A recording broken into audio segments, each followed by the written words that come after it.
بسم الله والصلاة والسلام على مولانا رسول الله وعلى آله وصحبه أجمعين والحمد لله. أما بعد, السلام عليكم ورحمة الله وبركاته. Barakallahu fikum pour cette présence. Effectivement, cette rencontre est un partenariat entre l'UJM et AVS dans le cadre des 25 ans d'AVS. Comme c'est une structure qui a été fondée en 1991 et qui a pour objet, qui a un double objectif, c'est celui de la certification halal et aussi celui de l'information sur cette thématique auprès de la communauté musulmane. Donc historiquement, on a toujours essayé d'assumer ce rôle-là et on a estimé que là, au bout de 25 ans d'existence, nous sommes parmi les structures musulmanes en France qui ont contribué, participé, qui se sont enrichis des uns et des autres structures existantes et aussi anciennes. Donc la thématique aujourd'hui, on va essayer d'aborder une thématique large. Sur la structure elle-même, AVS, j'en dirais que quelques mots à la fin pendant le débat. Et la thématique donc choisie avec les frères, c'est le halal en France entre enjeux et défis. Et donc, il y a les trois aspects de cet enjeu-là qu'on va essayer d'aborder aujourd'hui avec vous. On fera peut-être pas le tour de la question, mais on essaiera d'échanger, d'aller plus loin. Donc un premier exposé assez rapide, après peut-être les questions. On prendra le temps d'approfondir quelques éléments. Donc il y a trois points, c'est l'enjeu politique et ces défis donc, qui sont posés, l'enjeu commercial et l'enjeu et le défi spirituel. Donc sur la question politique, on a tous vécu depuis quelques années, on le vit, c'est qu'il y a un enjeu qui rentre dans un climat général sur la question de l'islam en France. Et cette question, elle se pose parce qu'elle se pose à travers une visibilité plus grande des musulmans en tant que personne, mais une plus grande visibilité aussi des musulmans en tant qu'institution, les mosquées, les écoles, les snacks, les boucheries. C'est-à-dire que le paysage urbain aussi a été modifié, où il est emprunté par l'islam et les musulmans. Et en ce qui concerne le thème d'aujourd'hui, la question du halal, s'il y avait ici et là quelques recherches, quelques articles, le débat s'est amplifié politiquement à partir de 2012. Rappelez-vous quand Marine Le Pen, donc du Front National, avait fait une conférence de presse disant que tous les Français sont obligés de manger de la viande halal à leur insu. Immédiatement, parce que la question était quand même, l'accusation était quand même lourde de conséquences politiquement. On est en pleine campagne électorale, hein, rappelez-vous. À l'époque, donc, le ministre de l'Agriculture avait fait une conférence et il avait rétabli les choses dans leur vérité, disant que sur la région Île-de-France, il y avait peut-être 4 abattoirs qui existaient. Sur les 4, il y en a 3 qui étaient spécialisés dans le halal. Mais les consommateurs franciliens mangeaient ou s'approvisionnaient à travers leurs bouchers de tous les abattoirs de France.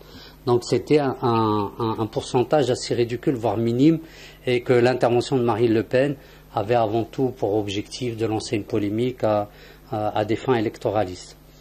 Alors, au bout d'un moment, ce qu'on entendait ici et là, c'était le paysage français en train de changer. Chaque fois qu'une boucherie non musulmane ouvre, c'est une boucherie halal qui ouvre. C'est l'invasion, on les entendait, ces discours-là, autour des quartiers où il y a une forte présence musulmane. Et à partir d'un certain moment, le débat s'est déplacé. Il est venu sur la thématique du bien-être animal. Donc ça rentre d'abord dans une philosophie générale dans la société française, qui est une nouvelle approche à la nature, une nouvelle approche de la consommation, une nouvelle manière d'être consommateur, dans laquelle participent les musulmans et les musulmanes évidemment.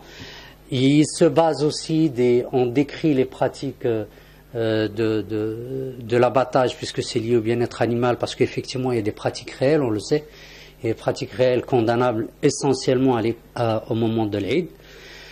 La question aussi, elle s'est renforcée avec l'émergence d'une petite association que vous connaissez tous, hein, l'association L214 par ses fameuses vidéos, qui elle aussi rentre dans un enjeu politique avec toutes les associations de protection des animaux existantes.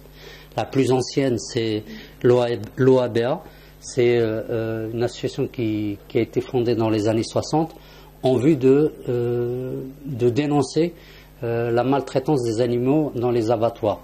Ça correspondait à une époque, en fait, plus les gens on les entassait dans les HLM, dans les cités, et plus le rapport à la campagne, à la nature commençait à se poser. Donc l'OABA, elle commençait à faire ce travail-là. Mais l'association L214, son objectif global, c'est la fermeture de tous les abattoirs en France. Et évidemment, la question du bien-être animal, elle en a fait son cheval de bataille. De surcroît, autour de la thématique de l'abattage rituel sur lequel on va venir.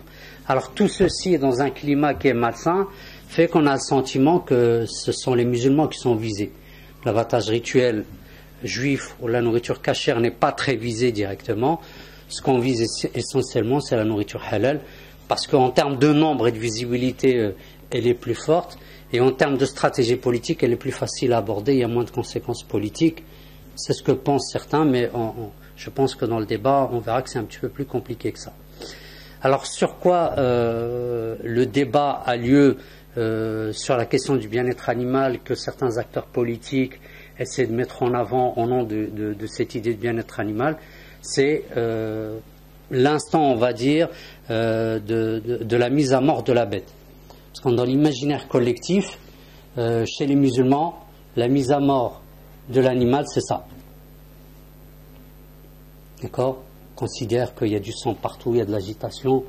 Donc c'est cette image-là qui est véhiculée. Et donc, de ce fait, puisqu'il y a cette souffrance visible, l'animal s'agite, il y a du sang de partout. Le seul moyen de remédier à ça, il faut que les musulmans et les juifs acceptent ce qu'on appelle le principe de l'électronarcose, c'est-à-dire qu'on assomme la bête au préalable, on considère qu'elle n'est plus sensible, et après, on en fait ce qu'on veut. Puisque dans un abattoir, même si on assomme la bête avant, dans tous les cas, il y a ce qu'on appelle le coup de saignée, c'est-à-dire l'usage du couteau après tout de suite. D'accord ? Dans tous les cas, il y a cet élément-là. Et dans tous les cas après, lorsque la saignée a lieu, on essaie de faire en sorte que le sang sorte le plus vite possible. Donc on utilise des stratégies, des outils pour faire sortir le sang le plus rapidement possible. Et donc là, on est en pleine confusion en fait entre la question de la souffrance, la question de la vue du sang, la question de la douleur, et une confusion totale dans le débat politique, à distinguer du débat scientifique. C'est-à-dire que lorsque vous approchez des institutions spécialisées dans le domaine de la recherche, le CNRS ou une institution comme le Cairn qui produit des ouvrages de scientifiques, la question du bien-être animal, de la souffrance animale n'est pas aussi bien définie, elle est même très difficilement identifiable aujourd'hui. C'est quelque chose qui n'est pas évident à mettre en avant, d'autant plus que, comme les responsables juifs et les responsables musulmans ne cessent dans les différentes missions, les différentes rencontres publiques, de défendre l'idée que chez les scientifiques sérieux, qui font un vrai travail, on ne peut pas trancher pour un type d'abattage ou un autre. Si les deux types d'abattage sont faits dans les meilleures conditions, on peut arriver à ce que la bête ne souffre pas trop, elle souffre très peu. Mais dans tous les cas, je pense qu'on reviendra dessus, ça renvoie à l'idée de la souffrance. Quelle est la place de la souffrance dans la vie ? Parce qu'on ne peut pas se dire on va manger de la viande sans souffrance. Je veux dire, il y a énormément d'événements qui nous accompagnent dans la vie où il y a de la souffrance. Ça fait partie de la vie. Donc cette instrumentalisation autour de l'image, autour d'un sentiment utilisé par quelques politiques, par quelques associations de protection des animaux, font avis presque autoritaire, légal, parce que tout simplement, les musulmans sont complètement absents de ce débat-là sur la question du bien-être animal. Alors, ce débat, forcément, poussait les politiques à prendre leurs responsabilités. Quand je dis les politiques, c'est essentiellement les parlementaires, parce que ça se passe comme ça, comme vous le savez. Les parlementaires présentent régulièrement des projets de loi. Quand on va sur les sites, on a une inflation de projets de loi. Certaines lois passent, d'autres ne passent pas, mais c'est le travail de tout député, c'est d'être là, présent pour essayer d'organiser la vie sociale, économique et politique du pays. Donc à partir de 2012, il y a une première mission qui a été mise sur pied suite au scandale de la viande chevaline. Vous vous rappelez, hein, c'était censé être du bœuf, mais en fait c'est de la viande chevaline. Il y a un circuit complexe au niveau européen, on n'arrive plus à tracer les choses. Donc il y a une mission qui s'est mise sur pied pour essayer de comprendre les enjeux. Évidemment, on en est venu à la question de l'abattage. Évidemment, les musulmans et les juifs ont été convoqués au Parlement pour s'expliquer sur leurs pratiques dans le cadre d'une mission. Évidemment, c'est resté sans suite parce que quand on va sur le terrain scientifique, on ne peut pas dire que l'un est préférable à l'autre. Après, la pratique, la réalité de la pratique fait qu'effectivement, on peut tout de suite se dire que l'abattage rituel fait souffrir plus les bêtes que l'abattage traditionnel. En 2016, je reprends une autre mission au sein du Sénat qui avait pour objectif global le financement de l'islam. Vous savez, le vieux débat récurrent, l'indépendance de l'islam de France, ça doit passer par le financement de France. Tout ça, on le connaît tous et on connaît la réalité comment elle est. Après, les actions de l'association L214 avec les vidéos durant l'année ont accentué l'attention et ont poussé les députés à essayer de trouver des solutions le plus rapidement. Et ça a un peu mis mal à l'aise aussi bien les politiques, parce que vous imaginez qu'il y a des députés qui sont dans des circonscriptions où il y a des abattoirs. Et des abattoirs, ça va d'une centaine d'ouvriers et de salariés jusqu'à quelques milliers. Donc la question, elle se pose. C'est aussi des députés qui sont dans des circonscriptions où il y a de l'élevage. Donc la question, elle se pose. Celle du travail, de l'activité économique, du bien-être animal. Ce n'est pas aussi simple, donc les politiques étaient obligés d'agir. Et pour pousser un peu les politiques à prendre position, les associations de protection des animaux, à peu près une trentaine, ont communiqué récemment un manifeste politique sur la protection animale. Donc, entre autres, un secrétariat d'État chargé de la condition animale, évidemment l'interdiction de l'abattage rituel, une plus grande surveillance de ce qui se fait dans les abattoirs. Et donc, actuellement, ces associations sont en train de mettre la pression sur tous les acteurs politiques profitant de l'enjeu électoral présidentiel pour que les politiques aillent dans leur sens. Ce qu'en France, on a du mal à dire publiquement, mais le travail de lobbying existe de la part de ces associations-là.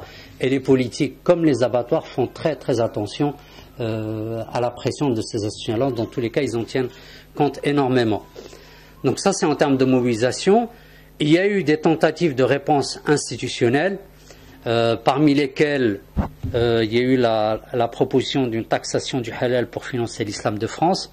Pourquoi? Parce que certains acteurs politiques profitent de la confusion autour du débat pour dire justement le halal, c'est aussi un moyen non seulement d'assainir le marché, mais c'est aussi un moyen de rendre indépendant l'islam de France. Il y a aussi ce qui s'est presque jamais produit, des députés qui viennent par surprise visiter des abattoirs. Ça s'est jamais fait en France, c'est une première, suite justement à cette pression, à ce travail effectué par les associations de protection des animaux. Et il en a résulté qu'il va y avoir l'idée d'expérimenter des vidéos sur le point de tuerie même, des vidéos dans certains abattoirs, parce que les associations de protection d'animaux ont demandé la mise en place des vidéos partout. Donc ça n'a pas été possible, il y a eu un compromis, certains abattoirs vont jouer le jeu, et puis on en tirera des conséquences d'ici 1 an, voire 2 ans, comme souvent les propositions de loi. Donc ça, c'est les mobilisations politiques, les réponses institutionnelles, les réponses communautaires. Communautaires, je parle des musulmans en particulier, puisqu'il s'agit de la thématique du halal. Les réponses communautaires, c'est que les musulmans, depuis quelques années déjà, dans le cadre du Conseil français du culte musulman, donc le CFCM, il y avait des réunions de travail, ça ne date pas d'hier, ça date au moins 5-6 ans, où les différents acteurs du paysage associatif musulman connus sur la scène, qui se préoccupent de ce dossier-là, ont essayé d'élaborer une charte commune du halal, avec l'idée qu'il y ait une espèce de conseil national du halal qui regrouperait les différentes organisations et qui serait l'instance parapluie pour identifier, pour réglementer, pour reconnaître toutes celles et tous ceux qui travaillent dans ce domaine-là. Alors, alhamdoulilah, ils sont sortis il y a quelques années avec un document assez important, où il y a d'abord le rappel des références religieuses sur ce que c'est que le halal, avec unanimité que le halal c'est sans électronarcose, sans étourdissement au préalable, avec unanimité que ceux qui interviennent pour la saignée et ceux qui interviennent pour le suivi, ça doit être des musulmans. Donc quand je dis unanimité, c'est vraiment toutes les composantes du CFCM que vous connaissez et la plupart des organismes de certification halal qui ont validé ce texte. Et au moment de le communiquer, il a été un peu sabordé de l'intérieur par une ou deux organisations. Pourquoi ? Parce que le fameux Conseil national du halal représentait un enjeu de pouvoir politique énorme. Donc du coup, le projet est tombé à l'eau. Il a été remis à la table de discussion entre ces organisations il y a à peu près 2 ans, avec l'idée, essayons de trouver ce qui fait commun. Ce sur quoi on peut s'entendre, effectivement, là où il y a l'unanimité, c'est la référence religieuse sur la notion de halal. Et c'est le texte qui, aujourd'hui, adopté par toutes les composantes du CFCM et les organismes de certification halal. C'est une dizaine, une quinzaine de pages que vous pouvez retrouver facilement sur le site de l'UFCM ou de la CITCOM, donc les deux organisations de consommateurs musulmans.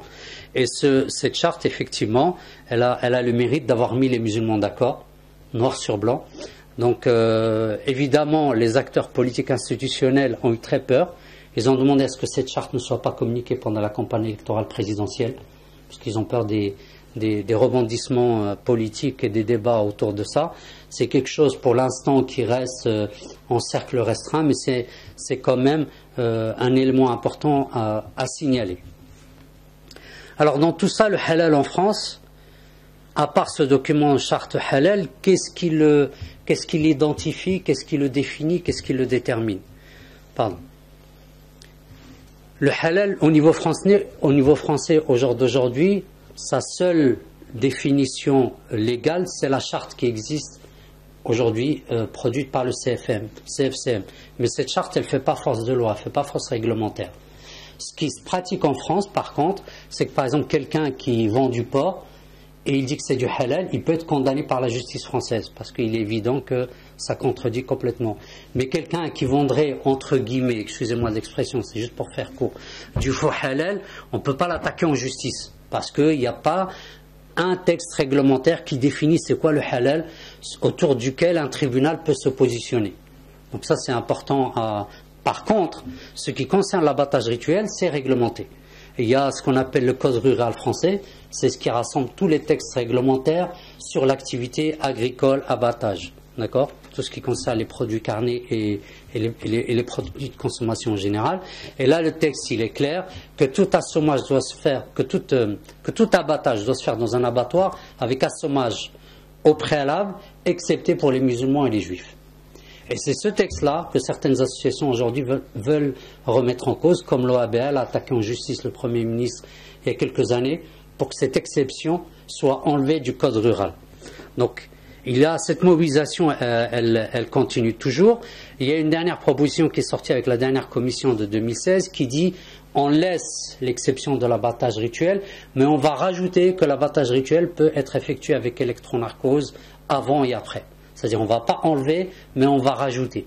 Et ça, on reviendra dessus si vous voulez tout à l'heure, ça peut être sur le long terme. D'ailleurs, les responsables de la communauté juive l'ont complètement refusé. Sur le plan européen, parce que vous le savez quand même, il y a pas mal de textes réglementaires qui régissent notre quotidien. Sur le plan européen, la liberté religieuse, elle est protégée, c'est considéré comme un droit fondamental. Et il y a évidemment des textes concernant l'abattage. Les derniers textes deviennent plus exigeants, c'est-à-dire qu'ils laissent l'abattage rituel comme pratique acceptée puisqu'elle existe dans certains pays européens, interdite dans d'autres, mais ils l'ont rendu un petit peu plus difficile. Pour faire court rapidement, pourquoi ils l'ont rendu un petit peu plus difficile? Vous voyez l'affiche qui est sur votre gauche, pardon. C'est une affiche qui était de 4 mètres sur 7, affichée un peu partout en France entre 2011 et 2012. C'est la plupart des associations de protection d'animaux ont mis la pression au niveau français et européen pour interdire l'abattage rituel. Donc face à cette pression, au niveau européen, ils ont un petit peu rajouté des éléments pour être plus exigeants, en disant que les bêtes qui sont abattues sans étourdissement devraient être immobilisées de manière individuelle. On reviendra dessus, Inch'Allah. Et que l'étourdissement, c'est tout procédé appliqué intentionnellement qui provoque une perte de conscience et de sensibilité sans douleur, y compris tout procédé entraînant une mort immédiate. Et ça s'impose aussi ce qu'on appelle les exploitants, c'est-à-dire les abattoirs. Ils doivent s'assurer que les bêtes, lorsqu'elles sont étourdies au préalable, elles ne présentent aucun signe de vie. Alors évidemment, dans un labo, lorsqu'on expérimente sur une quinzaine de bêtes, une vingtaine, c'est très facile, c'est des choses faciles à faire. Mais quand on est au milieu d'abattage industriel, les choses deviennent un petit peu plus compliquées. C'est ce qui pose la question, est-ce que le halal ou le kasher n'est pas en contradiction complète avec l'industrie ou l'abattage industriel? Ça peut fait partie du débat. Donc il y a cette difficulté technique majeure, mais elle n'est pas la seule, car il faut qu'on soit bien d'accord tous que le monde du halal est complexe. c'est une galaxie, il y a un univers. Donc le halal, ça veut dire il y a des éleveurs, il y a des abattoirs, il y a des usines de fabrication, il y a des transporteurs, il y a des distributeurs, il y a des commerçants, il y a des certificateurs, il y a des mosquées qui donnent les agréments, et il y a les pouvoirs publics. C'est-à-dire que tous ces gens-là, ou tous ces acteurs, chacun a son intérêt propre, a ses enjeux propres, et sur la question du halal ou sur du kasher ou ce qu'on appelle de la viande traditionnelle, chacun a son point de vue à défendre ou à ne pas défendre, a ses intérêts à défendre. Donc on le voit bien que l'univers du halal, c'est une diversité des intérêts, et c'est aussi une perception souvent biaisée quand même les musulmans, ils pensent que c'est très simple, il n'y a qu'à, il suffit que, alors que c'est plus complexe qu'on le pense, comme par exemple ce qui nous revient plus souvent, c'est le cas de l'aspect financier de la thématique de la question du halal. Pourquoi je dis ça? Parce que souvent même chez les musulmans, on se dit, pourquoi pas, on entend souvent des responsables de mosquées, des acteurs associatifs, le halal devrait financer les mosquées, devrait financer les écoles. Pourquoi? Parce qu'on entend parler des dizaines de milliards, des centaines de milliards de chiffres d'affaires du halal, alors que les choses sont un petit peu plus compliquées, parce que ceux qui tiennent la manne financière sérieusement, c'est le domaine du privé. Ce n'est pas les mosquées qui donnent les cartes sacrificateurs et ce n'est pas les organismes de certification. Et on ne peut pas obliger un privé à redistribuer ce qu'il gagne à une mosquée ou à une école ou ainsi de suite. Ça, c'est le premier élément. Le deuxième élément, les chiffres qui sont donnés sont souvent biaisés parce que, comme vous le savez, en France, on ne peut pas faire une étude sur une base ethnique. Donc, c'est des approximations. On prend la moyenne du consommateur français, on la multiplie par le nombre de musulmans supposés être et on dégage un chiffre autour de 5 milliards d'euros de chiffre d'affaires autour de la question du halal. Donc on est vraiment dans la pure spéculation. Ce qui est sûr, c'est qu'il y a une croissance annuelle de 15 à 25%, et en l'occurrence, on sait que la population musulmane, elle croît, et il y a de par le monde musulman, et les musulmans qui sont en France et en Europe, ils ont un accroissement des revenus. Je ne m'attarderai pas sur la question de l'enjeu et défi spirituel avec Shir, on verra ça, mais il faut bien comprendre que pour nous, en tant que musulmans, dans tout ce magma, dans ce débat, dans cette confusion, on doit revenir à l'essentiel, c'est que l'abattage, ce n'est pas une simple pratique culinaire ou de rapport à l'animal, c'est aussi, avant tout, un rite qui est fondamental puisqu'il détermine notre relation avec Allah subhanahu wa ta'ala, avec sa création. Sur la définition dans le monde musulman, que ce soit le Conseil des Mouftis du Pakistan, que ce soit l'Union des savants de la recherche islamique en Égypte, le Comité permanent de la recherche scientifique et de la consultation en Arabie Saoudite, le Conseil européen de la fatwa, sont tous unanimes. Le halal, c'est sans étourdissement au préalable. Sinon, on considère ça comme c'est haram, c'est considéré comme haram. Quelques-uns la tolèrent, l'étourdissement, si la bête reste vivante au moment de la saignée. D'accord? Mais ils ne sont pas tous unanimes. Mais là, je vous parle des conseils. Je ne vous parle pas de personnalités scientifiques musulmanes. Je parle des conseils. Il peut y avoir des personnalités scientifiques musulmanes qui mettent des bémols en disant il faut que si la bête elle reste vivante, on peut accepter. Ce débat-là, il n'est pas que français, il n'est pas qu'européen, il est mondial. Et le monde musulman aussi, il est saisi par ce débat-là. Vous savez, les pays musulmans sont organisés une espèce de l'ONU islamique, ce qu'on appelle l'organisation de la coopération islamique qui regroupe tout le monde musulman, tous les pays musulmans. Et donc, cette organisation, elle a différentes agences qui travaillent sur différentes questions. L'éducation, le commerce, les institutions, la guerre, la formation, il y a différentes, comme l'ONU. Et il y a une agence intergouvernementale de la norme qui s'appelle le SMIC, comme c'est écrit là-haut, sont les initiales en anglais. Et cette agence a pour objectif d'élaborer des normes pour faciliter le commerce entre les pays musulmans. Parce qu'il faut qu'il y ait les mêmes normes, les mêmes définitions. Vous savez, quand on est dans le monde arabe, parfois sur les mots qu'on désigne, il y a des petites nuances. Et ça l'est encore plus lorsqu'on est en pleine activité commerciale, et ça l'est encore plus quand on est en pleine activité technique. Donc il y a l'idée de travailler sur une norme. Et parmi les éléments qu'ils ont réussi à élaborer, c'est la norme halal. La norme halal, donc le SMIC, une agence intergouvernementale de l'ECI, a établi une norme halal, mais elle a laissé la porte ouverte à l'étourdissement au préalable. Ce qui peut nous paraître contradictoire. Mais on verra dans le débat que ce n'est pas si contradictoire que ça, parce que cette question-là n'est pas réellement saisie. Il n'y a pas un vrai travail de connexion entre les conseils des savants et ce genre d'organisations, même si ces organisations représentent les pays musulmans. Et donc la plupart des pays musulmans ont établi leurs normes halal. Donc actuellement il y a le Maroc, il y a l'Algérie, il y a la Tunisie, il y a l'Égypte, la Turquie évidemment et d'autres pays musulmans sont en train d'établir leurs normes sur la base de la norme qu'a établi le SMIC. Donc dans le monde musulman, on n'est pas à une activité industrielle très poussée comme on le vit nous ici en Europe, mais la question elle est en train de devenir très doucement, comme on l'a vu nous en Algérie avec une association de consommateurs, on l'a vu aussi au Maroc avec une association de consommateurs. Le débat commence à émerger ces jeux, comme en Arabie Saoudite.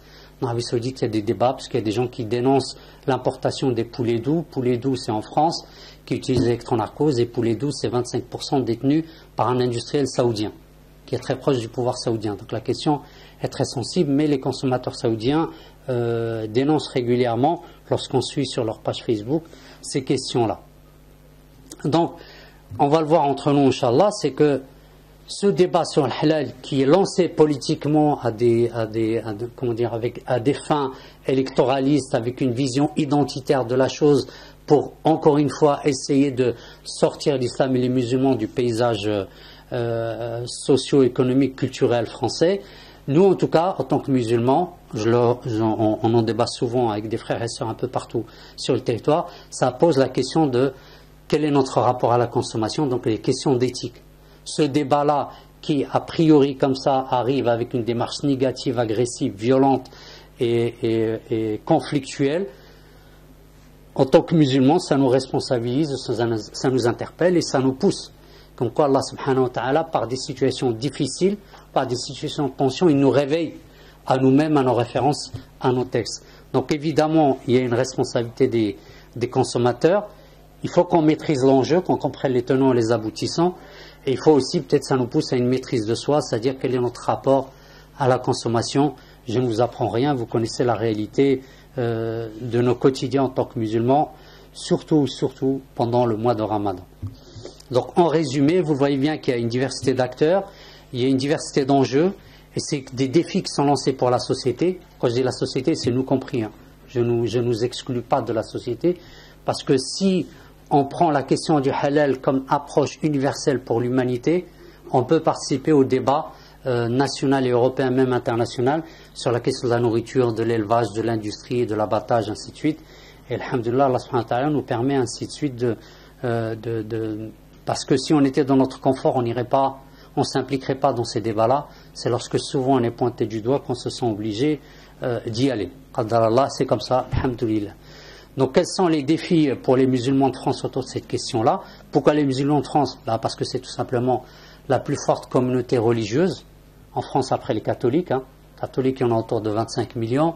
Les musulmans, pour faire large, entre 5 à 10. Les juifs, loin derrière, entre 500 à 600 000. Mais les athées sont près de 30 millions. Donc on est quand même très très loin. Athées, agnostiques, tout confondu. Donc, comme on est les plus grands consommateurs, comme on est dans un pays très développé, très industrialisé, qui vit une crise économique, pour les abattoirs, le halal est une niche importante, donc il ne faut pas la négliger. Et donc on se retrouve au milieu de cette tempête. Donc nous sommes, quand on va à l'étranger, quand on va dans le monde musulman, on parle avec des acteurs de l'État ou de l'industrie. Pour eux, nous sommes l'illustration vivante de la tension entre la question de l'éthique, des principes et les réalités industrielles. Alhamdulillah, il faut remercier Allah subhanahu wa ta'ala, malgré la difficulté que cela puisse présenter, que c'est un enjeu majeur qui nous amène à jouer un rôle déterminant dans ce débat, non pas au niveau français seulement, mais au niveau européen, au niveau mondial. Wa barakallahu fikum de m'avoir écouté jusqu'à la fin.